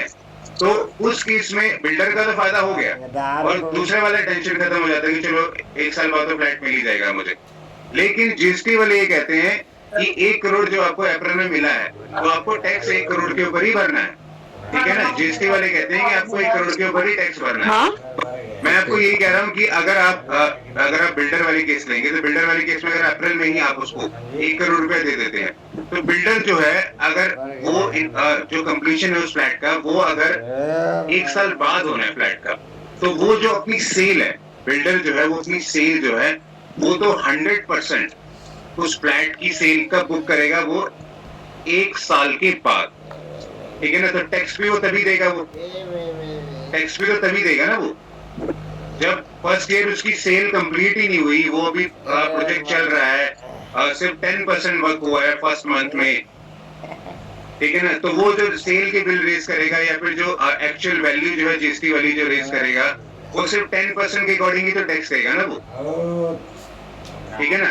बिल्डर्स वाले केसेस में बता रहा हूँ मैं, उसमें वो क्या करता है कि हमने तो अभी काम शुरू किया, हमने फ्लैट बनाना शुरू किया, अभी तो सिर्फ अगर 100 फ्लोर का बनना था, अभी तो सिर्फ फर्स्ट फ्लोर ही बना है अभी, या 10 फ्लोर ही बने अभी, तो 10 फ्लोर फर्स्ट मंथ में बने तो हम वही तक का टैक्स देंगे ना, हम 100 का कैसे दे देंगे जब 100 बना ही नहीं है तो, ठीक है ना। तो उस केस में जीएसटी डिपार्टमेंट वाले ये कहते हैं कि आपके पास एडवांस पैसा तो पहले ही आ गया था ना, आपने नहीं बनाया तो वो अलग कंडीशन है, ठीक है ना। और लेकिन एक्चुअल में देखा जाए, सिर्फ एक बंदा अगर एडवांस पैसा दे दे तो पूरी बिल्डिंग एक साथ तो नहीं खड़ी हो सकती ना, पूरी बिल्डिंग तो तभी खड़ी होगी जब सबके पैसे बराबर से आने स्टार्ट हो जाएंगे बिल्डर के पास, ठीक है ना। तो उस केस में जीएसटी डिपार्टमेंट वाले ये कहते हैं कि अगर 1 करोड़ आपके पास आ गया तो 1 करोड़ का जो टैक्स है वो आप एडवांस के अंदर जो है वो जमा करवा दी, यानी कि 18 लाख रुपए जो है 1 करोड़ के अंदर से वो आप टैक्स में जमा करवा दीजिए एडवांस।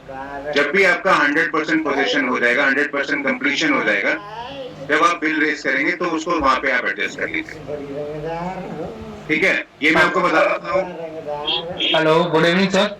हाँ जी, गुड इवनिंग सर, एक ये पूछना था, जैसे मान लीजिए परचेज ऑर्डर के अगेंस्ट में जब हम ऑर्डर कर लेते हैं, जो मैन्युफैक्चरिंग में टाइम लगता है कि ये डिलीवरी एक्सपेक्टेड डेट इतने टाइम में होगा, मान लीजिए मार्च में हमने ऑर्डर बुक किए, परचेज ऑर्डर उसके अगेंस्ट में दिए, तो पार्टी ने हमको कुछ एडवांस दिया, तो वो भी उसी के हिसाब से जाएंगे क्या?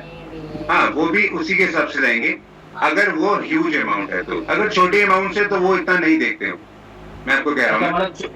मतलब एज ऑन एक्सपेक्टेड अमाउंट में मान लीजिए 50 लाख के राउंड ऑफ में नहीं, तो फिर आपको जमा करवाना पड़ेगा, फिर आपको जमा करवाना पड़ेगा। और अगर कई पार्टीज ऐसी होती हैं जिनके रनिंग में चल रहे होते हैं बैलेंसेस, कि अप्रैल में भी दिया, मार्च में, अप्रैल में एडवांस दिया, मई में बिल बन गया, मई में फिर एडवांस दिया तो जून में बिल बन गया, तो वो रनिंग वाले जो अकाउंट है, रनिंग वाले अकाउंट भी एक तरह से एग्जम्प्ट हो जाते हैं इसके अंदर। अच्छा, क्योंकि रनिंग अकाउंट में एक्चुअल एडवांस की वैल्यू निकालनी थोड़ी मुश्किल हो जाती है।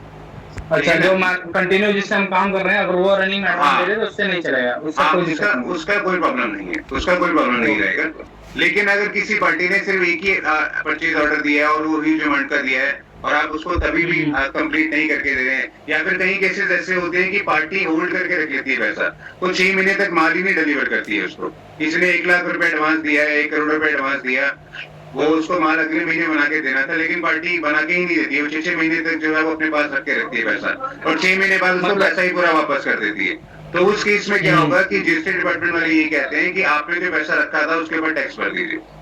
अच्छा, मतलब नोटिसेबल जो भी अकाउंट्स रहेंगे उनको ऊपर टैक्स देना पड़ेगा। हाँ सर, ठीक है सर, एक पार्टी को सर हमने जैसे फरवरी 2000 जो है 24 के में मैंने बिल काटे 30 लाख के, उसको बिल गए, उत्तराखंड की सर पार्टी है, तो वहां से उसकी जो उसके जो करंट अकाउंट में जो बैलेंस, उसकी जो एंट्री नहीं हुई सर अभी तक, तो क्या सर प्रीवियस ईयर का अभी भी एंट्री उसकी करवा सकते हैं सर? मतलब अभी मतलब बैलेंस आया ही नहीं सर, उसने बैलेंस दिया ही नहीं अभी तक, मेरा जो माल गया वहां पे उसका जो बैलेंस बन रहा था वो बैलेंस दिया ही नहीं उसने अभी तक। हाँ, तो उसके अगेंस्ट आप पहले तो उससे कंसल्ट ही कर सकते हैं, वो जो भी है मतलब उससे बात कर सकते हैं, क्यों नहीं दिया बैलेंस, क्या प्रॉब्लम है, कोई और प्रॉब्लम तो नहीं आ गई, जैसे कहीं हुआ कि अकाउंट सीज हो जाते हैं या फिर कोई ऑडिट केस चल रहे हैं उनके ऊपर, मतलब वो कंडीशन आपको एक बार चेक करनी पड़ेगी ना। अगर वो बिल्कुल रेगुलर बेस पे सही चल रहा है सर, अगर वो मतलब पेमेंट ही नहीं दे रहा है, मतलब मैंने माल डिलीवर कर दिया, वो पेमेंट दे ही नहीं रहा है सर, ऐसे केस में सर उस पे कोई ऑप्शन होता है जीएसटी पोर्टल पे जिसको हम कोई उस पे मतलब जैसे किया जा सके उसके? हाँ, उस केस में जो जीएसटी डिपार्टमेंट वाले हैं उनको एक लेटर दे सकते हैं कि हमने ये वाला माल, ये सर्विसेज हमने जो है इनको दी थी, हमने जीएसटी का बिल भी रेज करा है, लेकिन पेमेंट हमारे पास अभी तक नहीं आई है, तो जीएसटी डिपार्टमेंट वाले जो है उसके अगेंस्ट एक्शन ले लेंगे फिर, ठीक है ना। वो उसका एटलीस्ट इनपुट जो है वो तो रिवर्स कर ही देंगे। अच्छा, इनपुट वो रिवर्स कर देंगे, ओके, इनपुट तो रिवर्स हो ही जाएगा उसी वक्त ही, और अगर कोई भी जो अमाउंट का कोई डिफरेंस है कुछ भी जो है वो इनकम टैक्स में फिर सॉर्ट आउट हो जाता है। एक्चुअली 30 लाख का सर यहाँ से बिल कटा, उसके मतलब जो टैक्स वगैरह था वो सारा 3B वगैरह फाइल हो गया, लेकिन सर पार्टी ने पेमेंट नहीं करा। हाँ, तो वही है ना कि उसमें देखिए वो थोड़ा ट्रस्ट वैल्यू में हो जाती है, लेकिन जो सही में जो रूल है वो यही है कि अगर माल डिलीवर हो गया तो साथ के साथ पेमेंट हो जाए तो क्लियर है। इसके लिए आजकल एक नई स्कीम भी शुरू हो रखी है कि बैंक वालों ने क्या कर रखा है, सीसी लिमिट दे रखी है अच्छा यस सर बैंक और सीसी लिमिट में क्या होता है कि आप पेमेंट कर सकते हैं एडवांस में पहले ही। अगर आपने जितना दिन लेट करके रखना है पैसा तो आप उसके ऊपर इंटरेस्ट भर दीजिए। ओके सर ठीक है ना? ओके सर हाँ जी। सर वो 1-2 लाख का एडवांस आता है या जाता है तो चलता है ना? हाँ उसमें कोई प्रॉब्लम नहीं है अगर रनिंग अकाउंट है तो। ओके। और मेरा एक और भी क्वेश्चन था, वो आपने वो डेबिट नोट और क्रेडिट नोट किया ना, तो हम तो परचेज में डेबिट नोट करते हैं और सेल्स में क्रेडिट नोट करते हैं, तो इसमें तो कुछ ऐसी कोई दिक्कत नहीं है ना? जो आपने बोला था ना कम हो तो क्रेडिट नोट करो, ज्यादा हो तो डेबिट नोट करो। हाँ उसमें कोई हम तो सिर्फ ऐसा ही करते हैं, कम हो या ज्यादा हो सेल्स होता है तो क्रेडिट नोट करते हैं, और कम हो या ज्यादा हो तो फिर हम डेबिट नोट करते हैं परचेज में। तो डेबिट और क्रेडिट नोट परचेज का सेक्शन अलग है, सेल का अलग है। मैं ये कह रहा हूँ कि सेल वाला सेक्शन जो है वो अलग है, परचेज वाला अलग है। अगर सेल में आपकी कुछ भी गलतियां हो रही तो आप credit note debit note use कर सकते हैं। ज्यादा हो तो क्रेडिट नोट करते हैं और कम हो तो डेबिट नोट करते हैं। जी जी जी। और परचेज में भी ऐसा ही है क्या? तो फिर डेबिट नोट ही चलती है? परचेज पे भी डेबिट नोट दे सकते हैं ना? परचेज में आप डेबिट नोट दे सकते हैं उसको पार्टी को। सिर्फ परचेज में क्रेडिट नोट परचेज में क्रेडिट नोट नहीं दे सकते ना पार्टी को। मैं ये कह रहा हूँ परचेज में आपको देने की जरूरत भी नहीं है, आप सिर्फ उससे कंसल्ट करेंगे तो वो बेटर अपनी रिटर्न जो है वो कर देगा फाइनलाइज। अदरवाइज वो भी कंफ्यूज रहेगा कि ये क्या हुआ है, मतलब ये ऐसा क्यों हो रखा है मेरे पास आके। ठीक है ना? वो बहुत हार्डली केसेस में आपको इश्यू करने होते हैं, जब वो पार्टी मान ही ना रहा हो, डिस्प्यूट मतलब ज्यादा बढ़ गया होगा तो।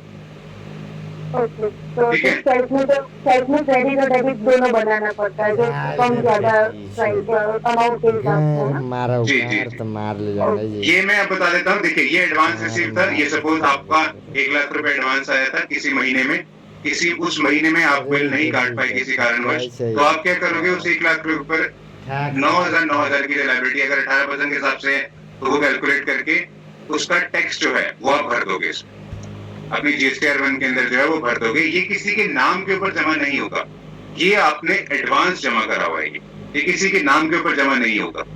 ठीक है ना? तो इसमें क्या होगा कि बस आप एक एंट्री अपने पास कर लेंगे कि हाँ हमने एडवांस में GST जो है 18,000 रुपए 1 लाख रुपए के ऊपर एडवांस में जमा कर रखा है मार्च के महीने में। मार देंगे। ठीक है ना? अब आपने अप्रैल में वो बिल रेज कर दिया। जब आप अप्रैल में वो बिल रेज करोगे तो आप नॉर्मली बिल कैसे रेज करोगे? ये था ये वाला सेक्शन जिसमें एडवांस में जमा करा है। अब मैं इस सेक्शन को बता रहा हूँ एडजस्टमेंट ऑफ एडवांस कैसे होगा।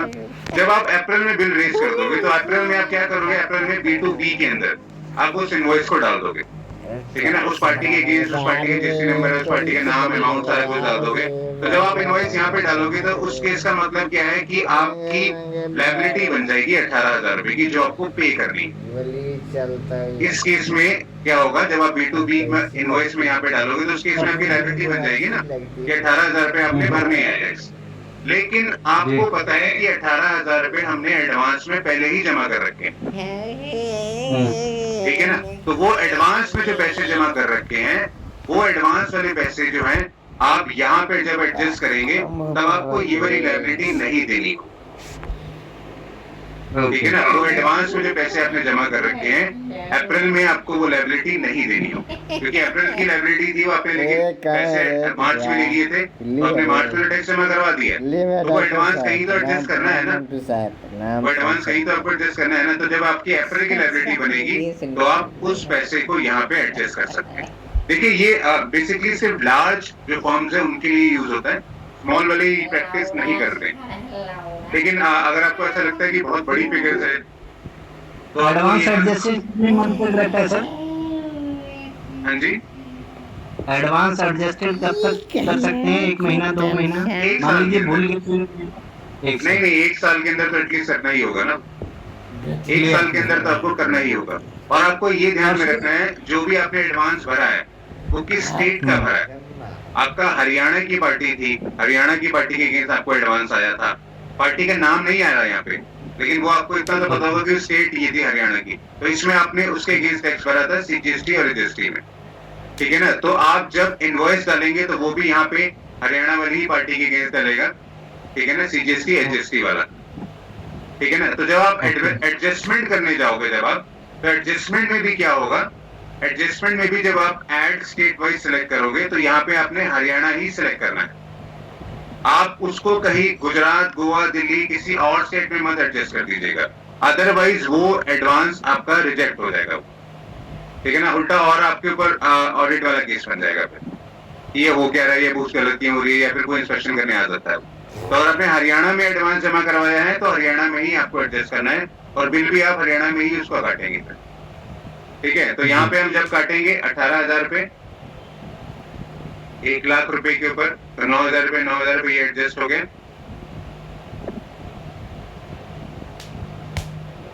आप देखिए यहाँ पे 1 लाख रुपए ये एडजस्ट हो गया, एडजस्टमेंट ऑफ एडवांसेस में। अब दोनों में क्या है कि यहाँ पे हमने टैक्स लायबिलिटी दिखाई थी और यहाँ पे हमने एडजस्टमेंट कर दी है टैक्स लायबिलिटी की। एक तरह से मैं मान के चल रहा हूँ कि ये लायबिलिटी जो थी ये हमने करंट मंथ की दिखाई है, और ये लायबिलिटी जो हमने एडजस्ट करी है ये प्रीवियस मंथ की करी। प्रीवियस मंथ में हमने कोई भर रखा था तो हमने एडजस्ट कर दिया।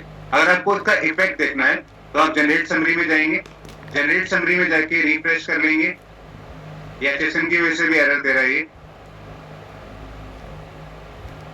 एडिट टू फाइल आ जाएगा, प्रोसीड टू फाइल समरी में जाएंगे तो जो आपके एडवांसेस वाला जो सेक्शन है वो आपको कैसे दिखेगा, यहाँ पे मैं वो आपको दिखा देता हूँ।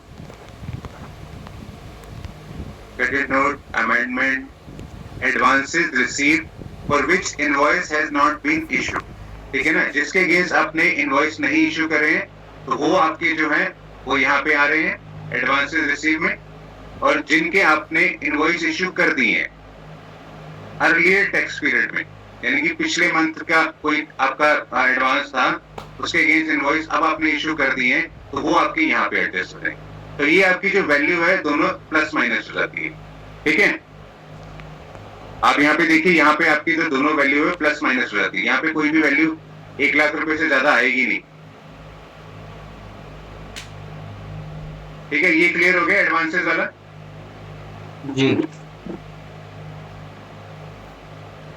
अब हम आते हैं HSN वाइज, ये थोड़ा बड़ा टॉपिक है, ये नेक्स्ट टाइम में बताऊंगा। डॉक्यूमेंट इश्यूड वाला मैं बता देता हूँ। डॉक्यूमेंट इश्यूड में क्या है कि ये डॉक्यूमेंट इश्यूड वाले कॉलम में आपको डॉक्यूमेंट्स भरने जरूरी है। अगर आपने total invoice, number of invoices जो है 100 इश्यू करे हैं तो 100 इनवॉइसेस आपने यहाँ पे मेंशन कर रहे हैं। अगर आपने वो जो है इनवॉइसेस इनवर्ट्स रिवाइज इनवॉइस करें, अगर आपने कोई भी अगर हमने इनवॉइस रिवाइज करा है, अमेंडमेंट कर रहे हैं तो वो यहाँ बता देना है। डेबिट नोट बनाए तो यहाँ बता देना है, क्रेडिट नोट बनाए तो यहाँ बता देना है। अगर कोई रिसिप्ट का वाउचर है, जैसे वो एडवांस वाला था तो वो यहाँ बता देना है, पेमेंट वाला वाउचर है तो यहाँ बता देना। लेकिन जो वैसे तो इसके अंदर काफी सारे वाउचर्स हैं, चालान का भी है, डिलीवरी चालान का भी है, तो इसमें वैसे सारे बताने की जरूरत नहीं है, लेकिन कम से कम आपको ये बताने की जरूरत जरूर है कि आपने टोटल इनवॉइसेस कितने काटे थे उस महीने के अंदर, वो चाहे B2B के हो चाहे वो B2C के हो, ठीक है ना, चाहे वो एक्सपोर्ट के हो चाहे वो कोई भी अनरजिस्टर्ड पार्टी के अगेंस्ट हो। तो अगर आपने सपोज यहाँ पे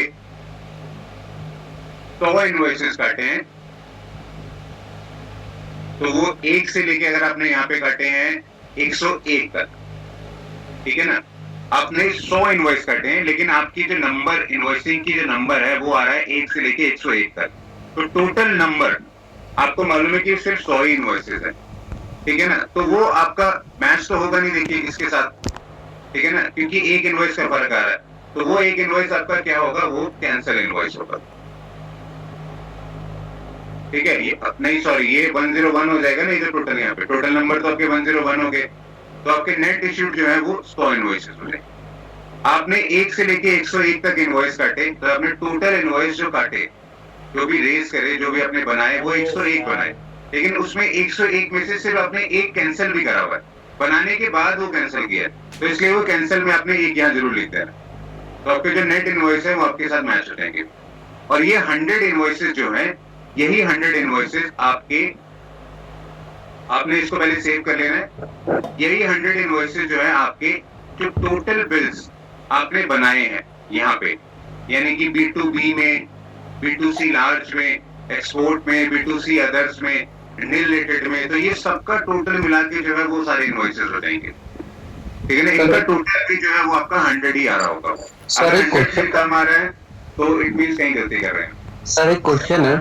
हाँ जी सर कुछ जो क्लाइंट होते हैं वो क्या है कि सर जैसे हैंड से बनाते हैं इनवॉइस, तो उनके जैसे कभी कभी क्या होता है, जैसे मान लीजिए 1 नंबर इनवॉइस से लेके 50 तक इनवॉइस कट गए कंटिन्यू, उसमें से क्या करा कि उनके कहीं एक इनवॉइस या 2 इनवॉइस मतलब छूट गए। जैसे हम सपोज कि 5 नंबर इनवॉइस काटा और उन्होंने 6-7 ना काट करके गलती से 8 काट दिया उन्होंने।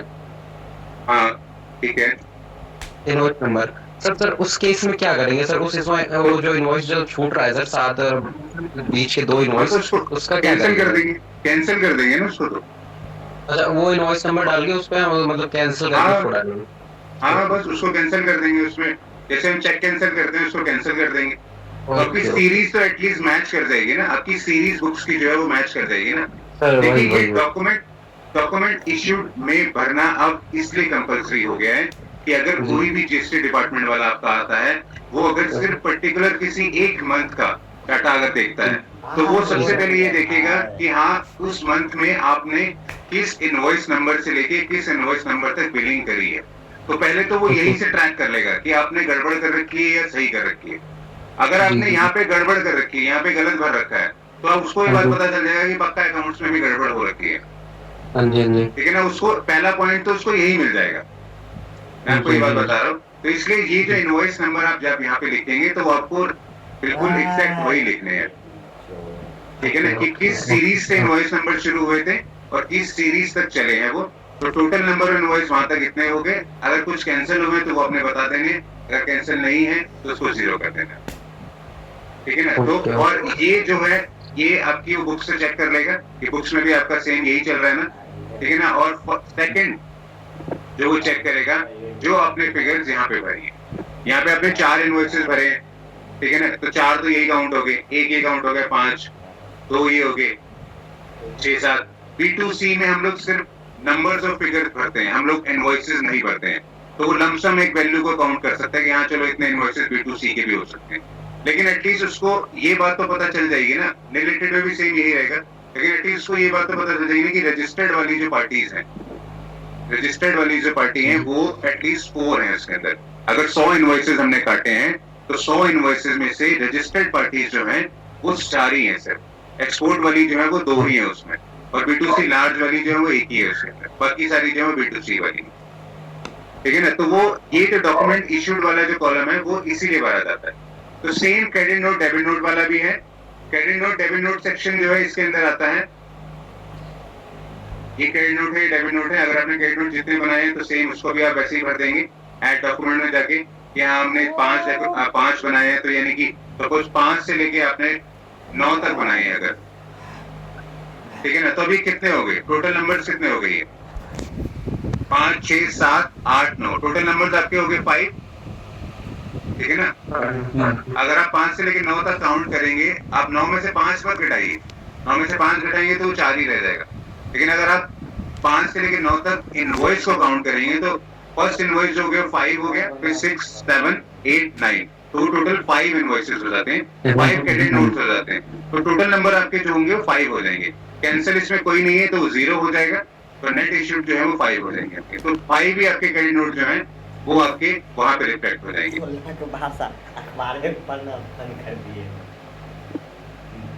यहाँ पे रिफ्लेक्ट हो जाएंगे। ठीक है ना। अगर उसके साथ मैच नहीं कर रहे हैं तो इट मींस कोई गड़बड़ है। ठीक है। तो ये था हमारा डॉक्यूमेंट इश्यू तक। और यहाँ तक अगर किसी का भी कोई क्वेश्चन है तो पूछ सकता है। सर परचेज के अगेंस्ट जो आपने डेबिट नोट बोला है जी, वो अलग से कहीं मेंशन होगा या इन्हीं में आ जाएगा? नहीं अलग से नहीं, सिर्फ जीएसटी नंबर जो है वो उसका मेंशन होगा। जीएसटी नंबर तो आपको मेंशन करना ही पड़ेगा ना डेबिट नोट में। क्योंकि अगर हमने अप्रैल में किसी से कुछ माल परचेज किया, हाँ उसको मतलब मार्च तक दिखाना पड़ेगा फिर हमें, है ना? एक साल के अंदर एडजस्ट कर देंगे तो ज्यादा बेटर रहेगा, क्योंकि नेक्स्ट ईयर फिर मतलब वो एडजस्टमेंट करने में बहुत प्रॉब्लम आ जाती है। बैलेंस शीट भी आपकी जो है वो गलत बनेगी, उसमें भी आपका जीएसटी जो है वो रुक जाएगा। कुछ जो है आपका जीएसटी जो जैसे कहते हैं कि वो इनएलिजिबल हो जाता है, तो वो इनएलिजिबल के अंदर आ जाएगा, वो सारी चीजें जो है उसके अंदर आ जाती है फिर, ठीक है। परचेज की जो डेबिट नोट है ना, वो रजिस्टर वाली हो तो रजिस्टर वाले में ही डेबिट नोट करके देते हैं ना? हाँ, वो रजिस्टर्ड वाले नहीं देते, बना के देते हैं वो इसमें तो नॉर्मली। हेलो, हाँ जी, इसमें तो हम ये भी भर सकते हैं ना सर, अगर हमने उसको पैसा दे दिया है लेकिन उसने जीएसटी नहीं भरा है, हाँ उसमें भी हाँ उस केस में भी आप भर सकते हैं, उस केस में भर सकते हैं इसको। हाँ उसमें भी भर सकते हैं। हेलो हाँ जी सर, इसके अलावा मुझे एक क्वेरी थी जी। सर।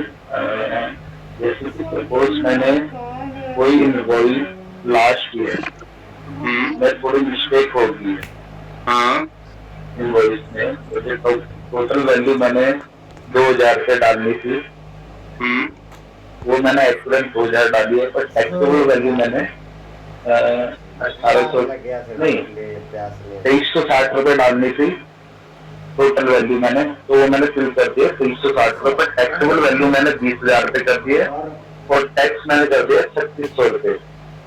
तो सर अगर उसको करेक्शन को अगर ठीक करना हो इस साल, तो उसके लिए सर हमें क्या करना पड़ेगा? देखिए उसको आपको अमेंडमेंट में डालना होगा, क्योंकि अगर आप एक साल बाद अगर आप कोई गलती को ठीक करने जा रहे हैं ना, तो उस केस में क्रेडिट नोट बहुत रेयर ही यूज होते हैं, क्रेडिट नोट नहीं यूज होते हैं। मैं वही बता रहा हूँ, क्रेडिट नोट डेबिट नोट जो है अगर सेम मंथ हो जाए तो वो ज्यादा बेटर है, अगर सेम ईयर हो जाए तो वो और बेटर ही है एक तरह से। लेकिन अगर आप नेक्स्ट ईयर क्रेडिट नोट दे रहे हैं उसको या डेबिट नोट दे रहे हैं, तो उसका इफेक्ट बहुत मुश्किल से क्रिएट होता है उसकी बुक्स में भी और आपकी बुक्स में भी। तो उस केस में आप क्या कर सकते हैं, आप अमेंडमेंट ही कर सकते हैं, क्योंकि हमारी जो बुक्स की फिगर्स, हमारी जो बुक्स होती है वो मार्च में कंप्लीट हो जाती है, लेकिन हमें जो फाइलिंग करने का जो टाइम मिलता है वो मिलता है एटलीस्ट 6 मंथ ज्यादा, यानी कि सितंबर तक हमें उसको फाइल कर ही देना होता है अपनी बुक्स को। जो रिटर्न्स होगी जीएसटी की, ऑडिट केस अगर तो जीएसटी का या इनकम टैक्स रिटर्न्स हैं, तो वो 6 महीने जो है वो आपको मिलते हैं ऑडिट करने के लिए अपनी पूरी बुक्स का, कि जो भी आपकी गलतियां हैं, जो भी आपका डाटा है, तो वहाँ पे आपका सही है, जा रहा है नहीं जा रहा है, कहीं गलत कुछ गलत तो नहीं उसके अंदर, अगर कोई इनवॉइस गलत तो नहीं बना दी, कोई डबल तो नहीं बना दी, बैंक रिको करनी है या जीएसटी की ऑडिट करनी है या जीएसटी का इनपुट मैच करना है। तो अगर आपको लगता है कि वो गलती साल के बाद आपको पकड़ में आई है, तो उस केस में आप अमेंडमेंट यूज कर सकते हैं। हेलो, अमेंडमेंट वाला भी आगे आएगा, मैं बताऊंगा आपको। हाँ जी हेलो सर, अगर जीएसटी इनवॉइस ही गलत पिक हो गई जीएसटी पोर्टल पे, तो उसको कैसे करेंगे?